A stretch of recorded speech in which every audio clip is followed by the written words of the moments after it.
سلام، امیدوارم حالتون عالی باشه. خوش اومدی به یه ویدیو آموزشی تحلیلی دیگه. تو این ویدیو میخوام کل بازار ارزهای دیجیتال رو برای تحلیل کنم، چارت بیت کوین، چارت آلت کوین ها و بهت بگم بازار چی میشه. یعنی از اینجا به بعد، الان که بیت کوین رسیده به $100,000، از اینجا به بعدش چه اتفاقاتی میتونه بیفته. من خودم 3 تا سقف بیت کوین رو توی بازار بودم، مدل‌های مختلف سقف زدن، اتفاقاتی که قبل ریزش میفته، ریزش یه شبه‌ای که خواهیم داشت. فکر نکنین دیشب و پریشبی که مثلا بیت کوین 10% ریخت برگشت اینا ریزش ها، نه، ریزش ندیدی.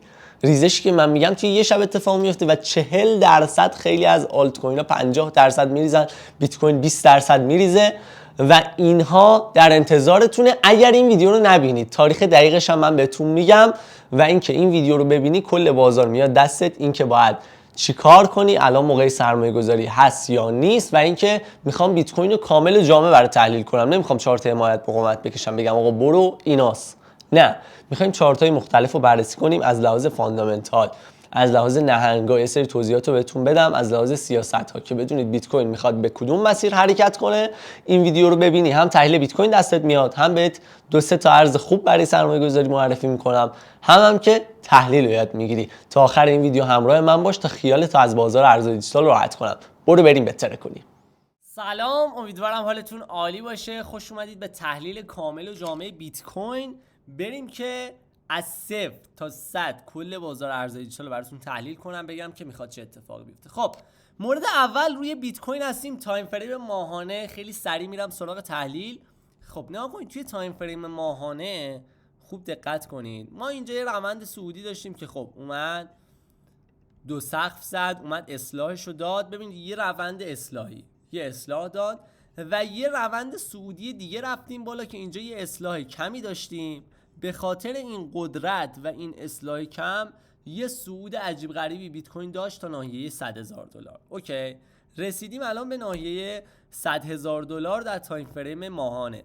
توی تایم فریم ماهانه ما اگه بیایم اندازه موج ها رو بندازیم، تقریبا مثلا این موج اگه اندازش رو بخوایم بندازیم، میبینیم تقریبا اندازه لگ قبلی حرکت کرده و اینجا اتمام لگ قبلی بوده که رسیده اینجا و داره برگشت میده. این از اینجا. پس ناحیه $100,000 یک ناحیه‌ایه که اندازه لگ قبلیه و انتظار برگشت ازش داریم. حالا بهتون بگم توی تایم فریم ماهانه دیگه ما حالا ناحیه‌ای نداریم که مهمترین ناحیه‌مون میشه همینجا.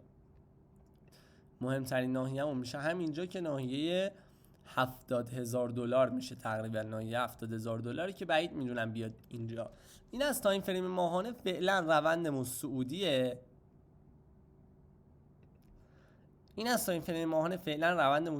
دو تا موج پشت سر هم رفتیم. اینجا انتظار، ببینید اینجا موج اول یه اصلاح داشتیم، موج دوم رسیده اینجا، انتظار اصلاح قیمتی و زمانی داریم. یعنی باید یکم بیاد، حالا میتونه تا $90,000 که اومده همینجا حرکت کنه و اینجا رنج بزنه. حالا توی تایم فریم پایینتر بیشتر بررسیش میکنیم. من از ایچیموکو هم یه کمک بگیرم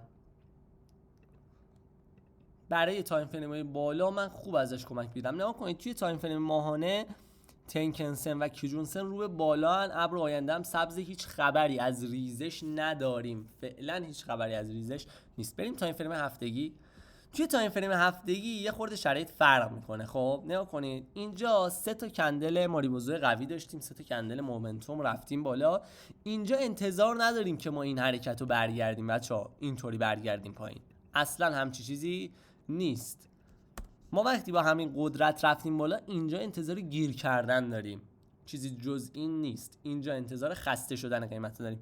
کیجون نگاه کنین، تنکن سن رو به بالا، کیجون سن حالت صاف در اومده. این به معنای استراحت رونده، به معنای استراحت. ابر آینده هم سبز و نازکه، یعنی خبری از رنج شدن فعلا نیست. این توی تایم فریم هفتگی. توی تایم فریم هفتگی هم همینه دیگه. اینجا یه روند صعودی داشتیم، اومد بالا، اینجا یه فلگ به ما داد که این فلگ رو شیکونده، روند بعدی و اینجا فعلا داره بازی میکنه.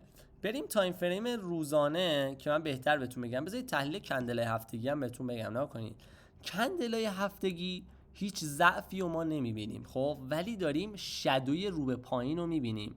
این خودش یه نکته خیلی مهمیه. شادوی رو به پایین یعنی هی سعی در جمع کردن نقدینگی داره، میاد نقدینگی جمع میکنه میره بالا و انتظار این که سقف جدید داشته باشیم کاملا راحته. یعنی بیت کوین کاملا راحت میتونه سقف جدید رو بزنه، چون تو تایم فریم هفتگی هم همونطور که نگاه کنید فقط داره نقدینگی‌های پایین رو جمع میکنه. یعنی اگه این کندل ها از بالا هم شادو داشتن، حالا اینکه بدنش بیشتر به سمت بالاست، یعنی اگه این کندل ها از بالا هم شادوی بلندی داشتن اون موقع قضیه فرق می‌کرد، ولی الان شادو سمت پایینه، نقدینگی‌های پایین رو داره جمع میکنه. فعلا اتفاق خاصی نیفتاده، نگرانش نباشید. بریم توی تایم فریم روزانه.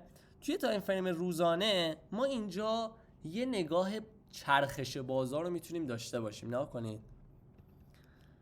همیشه روندی که میخواد برگرده اینطوری اتفاق میفته. مثلا یه روندی که میره بالا، اول یه اسپایک قوی، بعد این اسپایک تبدیل به کانال صعودی میشه، بعد این کانال تبدیل به تریدینگ رنج میشه، بعد این تریدینگ رنج یا از پایین شکسته میشه یا از بالا. الان بیت کوین توی کدوم حالتشه؟ دقت کنید، اسپایک اومدیم، یه کانال صعودی داریم که کم کم داره تبدیل به تریدینگ رنج میشه. بذارید من کامل براتون بکشم.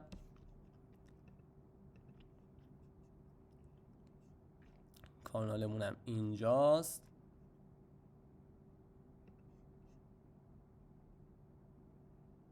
این میشه کانال بیت کوین که ببینید الان به این شکل نام کنید، موج صعودی اومده بالا رفته توی کانال صعودی، کانال به شدت قوی تایم فریم روزانه است. ببینید شداهی کجا خورده، شداهی اومده زیر کانال ولی نتونسته زیر کانال کلوز بده و این خیلی اتفاق خوبیه. الان هم شروع کرده، امروز میتونه تا میدلاین کانال رو بیاد بالا به راحتی، پس فعلا انتظار ریزش نداریم. ولی این کانال من تحلیلم اینه که مثلا تا اینجا هم بیاد 105,000 تا اینا، این تارگت هم ببینه اینجا تبدیل به تریدینگ رنج میشه. یعنی دیگه ما صعود یه لگ صعودی دیگه نداریم. خوب دقت کنید، خیلی حرف مهمی دارم میزنم.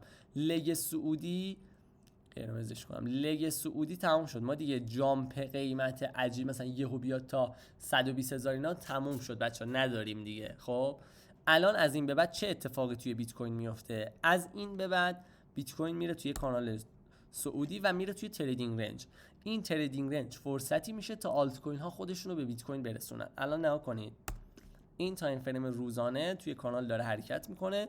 مهمترین ناحیه‌ای که بیت کوین اگه بریزه میاد اینجا واکنش، من پوزیشن 100% دارم بهتون میدم، اینجا ناحیه 108,000 دلار خریدار باشید، میگم 187,000 دلار خریدار باشید. اینجا ناحیه مهم بعدی که بیت کوین بهش خودش اومد شادو زد و برگشت، ناحیه 90,000 تا 91,000 دلار فوق العاده است این ناحیه.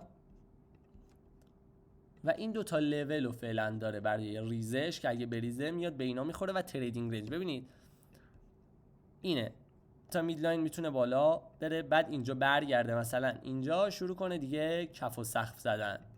یعنی ما ریزش عظیم و صعود عظیم فعلا نداریم بچه‌ها. این بازار که اسباب بازی نیست که هی بره بالا همونو سری برگرده، که طول میکشه. وقتی روند توی صعوده طول میکشه. خب این از لحاظ تکنیکالیش. بریم توی تایم فریم 4 ساعته هم بررسی کنه.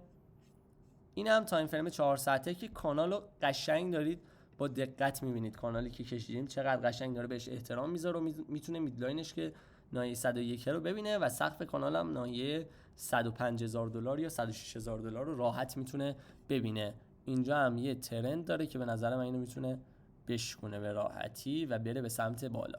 ایچیموکو رو اگه بخوام تایم فریم 4 ساعته نگاه کنم چیز جذابی بهم نمیده، روزانه نگاش نکردم. نگاه کنید توی تایم فریم روزانه خیلی دیتا و اطلاعات مهمی داره. ابر ما پهن شده، ابر پهن نشون دهنده رنج شدگی، نشون دهنده اینه که خسته میخواد بکنه. ما خبری دیگه از سود یهویی نداریم، خسته میخواد بکنه اینجا بیت کوین. و کیجونسن و تنکنسن هم رسیدن به هم ولی داشتن همو قطع میکردن. نگاه کنید من کندلا رو بپوشونم یه لحظه با هم ببینیم. اینم توی چشمی داشت میزدم الان نیستش دیگه. حالا اینجا رو دقت کنید شما، اینجا خط آبی و قرمز همدیگه رو هنوز قطع نکردن، یعنی اگه قطع کنن اتفاق بدی میفته، چون الان سعودیان مثلا اون وقت یه لگ نزولی هم میایم، ولی فعلا قطع نکردن، میخوان رو به بالا برن. پس فعلا ایچیموکو به ما داره رنج شدگی رو میده، یعنی تمام داده های بازار داره همگی با هم میگه آقا خبری از ریزش بزرگ و صعود بزرگ نیست، ولی رنج میشیم ما. بریم تا این فیلم 4 ساعته. توی تا این فیلم 4 ساعته هم که دیگه ما شادوهای سنگین رو داریم. یه چیزی راجع به این شادوهای سنگین بگم بچه‌ها، نگاه کنید. وقتی بیت کوین اومد بالای ناحیه $100,000، چون $100,000 عدد روانیه دیگه، اینجاست تقریبا. وقتی بیت کوین رفت بالای این ناحیه، بازی صرافی‌ها شروع شد، چون مردم عادی بچه‌ها 100 عدد مهمیه، 100 خیلی عدد مهمیه، 100,000، 100 عدد، 100 سال، همیشه 100 عدد مهمی بوده در طول تاریخ. وقتی بیت کوین میاد بالای این ناحیه، صرافی‌ها خیلی خوشبالشون میشه. چرا؟ چون آدمای عادی شروع میکنن به این بازار هجوم آوردن، یعنی افراد عادی که تا الان اصلا مثلا بیت کوین چیه دارن میان. وقتی اینا میان فیوچرز میزنن، میان معامله میکنن، صرافی با یه شادوی بزرگ، نگاه کنید، با یه ریزش 13% روی بیت کوین و 25% روی بقیه ارزها همه رو لیکوید میکنه. دوباره دیشب همین اتفاق افتاد، یه ریزش یهویی. و این ریزش‌های یهویی فقط به خاطر اینه که افراد آماتوری که وارد بیت کوین شدن به طمع $100,000 اینا رو زمین بزنه، وگرنه خبری از ریزش نیست. اتفاقا این ریزش‌ها میاد که بچه‌ها نگاه کنید، میاد پایین نقدینگی جمع میکنه، کلی اوردر اینجا هست، میاد هی نقدینگی جمع میکنه برای بالا رفتن، برای اینکه بتونه باز دوباره سقف کانال ببینه. اصلا این ریزشایی که شادو میشه به اسم اینکه بازار میخواد بریزه، اینا رو نبینید. هر وقت بازار خواست بریزه اینه که بیت کوین یک کندل روزانه بیاد بریزه 10-15% بریزه، کلوز بده مثلا زیر این ناحیه، بعد میگم آقا ریزش شروع شد. الان خبری از ریزش نیست، اینا همه اصلاحه، اصلا نترسین. پس فعلا بیت کوین رو توی رنج شدگی و سقف کانال داریم، یعنی ناحیه‌ای که خیلی حال بده ببینه ناحیه سقف کانال اینجا میشه تقریبا. حالا اینم رد کنه بیاد مثلا $105,000 اینا رو ببینه، ولی فعلا در رنج شدگی، قرار نیست جایی بره، قرار اینجا بازی بکنه، حداقل 1 ماه اینجاییم، خیالتون راحت باشه. هی میاد مثلا میخوره به این ناحیه میریزه، هی میخوره میره بالا و این فرصتی میشه برای پامپ آلت کوین ها. حالا بریم بخوایم دقیق تر بررسی کنیم. میرم روی تایم فریم نمیرم روی چارت تتر، دامیننس تتر، میزان تسلط تتر بر بازار. خب نگاه کنید، تترم اینجا رو دقت کنید، وای چه دیتایی دارم بهتون میدم. اینجا یه کف تاریخی داشتیم که اومد خورد به این برگشت، مال همین ریزشیه که از ناحیه 100,000 اتفاق افتاد. خب الان دامیننس تتر داره چی رو به من میگه؟ نگاه کنید، اینجا داره یه تغییر رو به من میگه، یه تغییر روند اینجا داره اتفاق میفته. خب یه تغییر روند اتفاق میفته که پوزیشن ها، ببین این اتفاق بیفته بره بالا. این وقتی بیاد تا اینجا میتونه حرکت کنه. خب وقتی بیاد تا اینجا، بیت کوین همون ریزش که بهتون گفتم رو انجام میده. اینو بیت کوین دقیقاً مخالف هم دارن حرکت میکنن دیگه. ببینید این معامله چارت تتر، این اتفاق میتونه براش بیفته که بیاد بالا. اگه تا اینجا بیاد بالا 4% رو بگیره، دوباره برمیگردم روی بیت کوین هم ریزش میکنه تا این لول 90,000 که بهتون گفتم، ریزش میکنه تا این لول 87,000 که بهتون گفتم. خبری از ریزش نیست که بیاد بازار برگرده، ولی این اصلاح ها رو داریم تا ناحیه 90 و 87، در صورتی که این چارت تتر بخواد یه بالایی بزنه که بالا رو میزنه. پس انتظار اصلاح ها از مارکت داریم. خب مورد بعدی، برای اینکه ببینیم بیت کوین نمیخواد بریزه، شاخص توتال رو من چک میکنم. شاخص توتال ارزش کل بازار ارزهای دیجیتال 3.4 تریلیون دلار. آره یکم هم تلفظش سخته. خب ببینید اینجا هم ما یه روند صعودی داشتیم، متاسفانه یه اتفاق اینجا افتاده توی شاخص کل بازار ارزهای دیجیتال که اینو خیلی بهش توجه نمیکنن. کنید اینجا ما دوباره یه کانال صعودی داشتیم که شکسته شده، داره پول بک میزنه. خب و این روند یه ترند لاین داشتیم شکسته شده. وقتی این شکسته شده، اتفاق بدیه، خیلی بتونه این بالا بیاد، مثلا میاد نزدیکای این سقف رو تاچ میکنه و باز برمیگرده تا این ناحیه مهمش همین 3.3 تریلیون دلاره و اینم رنج شدگی رو به ما نشون میده. ولی این داره میگه که بیت کوین در روزهای آینده رشد خوبی خواهد داشت. نگاه کنید برگشت قوی اینجا نگاه کنید. داره میگه بیت کوین در روزهای آینده سبز خواهد بود، یعنی پول ورودی تو روزهای آینده تو بازار زیاده، ولی بعد این هفته انتظار یه اصلاحی ما داریم. پس این هفته ببین، این هفته و هفته آینده سبز میتونیم باشیم.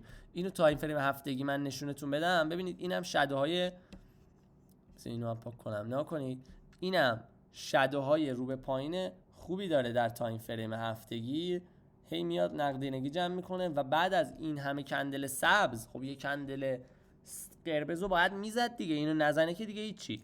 ولی میگم این بیشتر علامت فعلا استراحته، هیچ نشانه از ریزش بزرگ توی بازار نداریم. بریم سراغ آلت کوین ها و آلت سیزن که خیلی منتظرشن. شاخص توتال 2 نشان دهنده پول ورودی آلت کوین هاست که اینجا داره این برای آلت سیزن این به ما نشون میده. خب اینجا رو ببینید، اینجا ما یه ترند صعودی داشتیم، اومده اینو شکسته. خب این یکم اتفاق بدیه که اینو شکسته. حالا چی میشه؟ خورده به یه لول مهم و اینجا فعلا داره برمیگرده. این دوباره میتونه تا سقفش حرکت کنه و دوباره اگر بیاد بالای این ترند که من میگم 100% میاد، ولی خب بازار مالی 100% نداره، اگه بیاد بالای این ترند، چون یه استاپ هانتی هم اینجا اتفاق افتاده، دیگه این ترند رو شکسته، یه شادوی زدی، یه استاپ هانتی. اگه بیاد بالای این ترند میتونه سقف خودش رو رد کنه و بره به سقف تاریخیش برسه. هنوز به سقف تاریخیش هم نرسیده. سقف تاریخی بچه اینجاست، هنوز به سقف تاریخی نرسیده. به نظر من این سقف تاریخی رو میبینه. اینجا رو که دید آلت کوین ها از اینجایی که هستن یه 20% مثبت میخورن. اینجا رو که دید یه برگشت به سمت پایین و شکست سقف، 100% این سقف شکسته میشه. خیالتون راحت باشه بابت آلت سیزن این اتفاق میفته. اصلا اون گیری که من بهتون گفتم بیت کوین رنج میزنه برای اینه که پول وارد آلت کوین ها بشه. نگاه کنید کل بازار آلت کوین ها 1.46 تریلیون دلاره. این میتونه تا حداقل تا 2 تریلیون دلار هم حرکت کنه به راحتی. این استاپاند اینجا اتفاق بیفته، سقف رو میبینه، یه برگشت و دوباره به سمت بالا و شکست سقف. آلت سیزن تو راه، ولی برای ارزهایی که درست حسابی پیداشون کنید، نه همه ارزها. از این هم خیالتون راحت باشه. مورد بعدی که میخوام بهتون بگم راجع به سیاست‌های کلی اقتصاده که اینکه بچه‌ها هنوز ترامپ نیومده. خب هنوز ما فردی به نام ترامپ رو نداریم، هنوز ریاست جمهوری رو بر عهده نگرفته، وارد کاخ سفید نشده. اونجا بیاد تازه خیلی از بازی‌ها شروع میشه. اونجا که بیاد به نظر من بازی اصلی روی بیت کوین دیگه نیست، میره روی آلت کوین ها، پامپ و دامپای عجیبی شکل میگیره. ارزایی هم که میخوان روشون بازی کنن من تقریبا لیستشو پیدا کردم. این که پیدا کردم نه اینکه ارتباط دارم پیدا کردم، نه کلی رفتم این 2-3 سال اخیر رو چک کردم، رفتارهای ایلان ماسک رو چه ارزاییه، ترامپ راجع به چه ارزایی همیشه صحبت کرده، از صحبتاشون سر نخا رو گرفتم، یه 20 تا ارز رو پیدا کردم. این 20 تا ارز قرار نیست همه پامپ بشن، ولی مطمئنم از این 20 تا ارزی که من پیدا کردم 5 تاش این اتفاق براشون 100% میفته، چون مستقیم اشاره کردن و راجع به اینا بوده من پیداشون کردم. حالا به شما هم کم کم معرفیش میکنم، ولی خیالتون راجع به بازار ارزهای دیجیتال راحت باشه، سرمایه گذاری بکنید. بیت کوین نخرید، بیت کوین دیگه ارزش خرید نداره. من خودم اینجا روی 95,000 دلار اینجا من بیت کوینامو تمامش رو اینجا فروختم، همه رو من اینجا فروختم. روی ناحیه 95,000 دلار من همه رو فروختم دیگه. از اینجا بالاتر بیت کوین زور نداره. من 3 تا سقف تو این بازار بودم. اون ریزش یه شبه‌ای که میگم اتفاق میفته بندازینش برای 2-3 ماه آینده، فعلا خبری ازش نیست. هر نشونه‌ای ببینم بهتون میگم. امیدوارم از این تحلیل لذت برده باشین. اگر بخوام یه قلق واسه پیدا کردن ارز بهتون بگم، اینم امضای کار باشه آخرش بگم، اینه که برید ارزایی پیدا کنید که توی ریزش بازار کمتر از بقیه میریزن، اونا توی صعود بازار میتونن از بقیه جلوتر باشن. این یه تکنیک برای سرمایه‌گذاری کوتاه مدت، امیدوارم برید استفاده کنید. خیلی دوستتون دارم. هر نظری هم داشتید زیر این ویدیو بگید اگه این تحلیل بهتون کمک کرد، که بریم با هم دیگه بتره کنیم. بیت کوین این هفته و هفته بعد سبز هستیم.